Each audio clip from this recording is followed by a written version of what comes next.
Well, we started workshopping about a year ago, and I started sort of feeding in,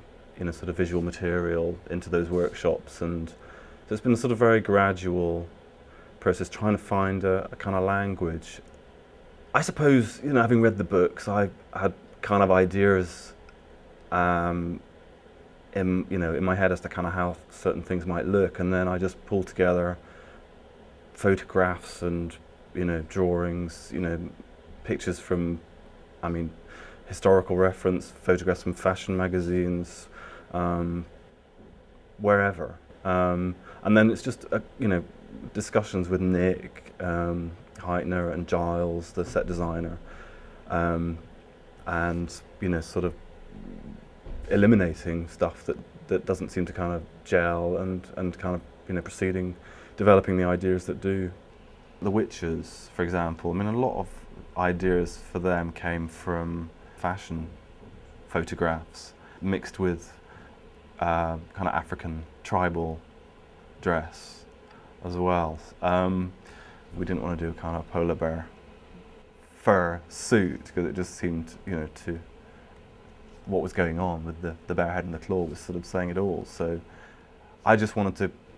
push the sort of military aspect of them and a sort of wildness. So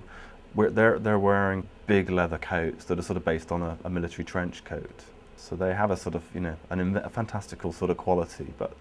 this, what they're wearing is sort of evolved from something quite real. There's a sort of implication in the books that Lyra's world is slightly kind of Edwardian in sort of certain aspects, So we thought that we talked a lot about how we would do that, and we talked about maybe kind of introducing elements from an Edwardian era into Lyra's world to kind of distinguish, and then we soon sort of brought that further forward. So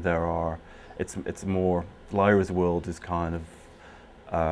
influenced more by sort of 30s, 40s kind of style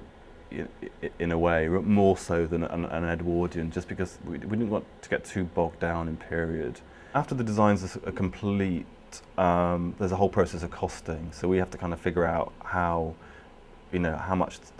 all these things are going to cost and how we're going to be able to produce them. Some things we have to make, we know we have to make. I work with the costume supervisor who's responsible for getting everything together, but we work very closely, and she makes sure that I get what I want, but that it will be, work within the budget and work with the actors and work within the time frame as well.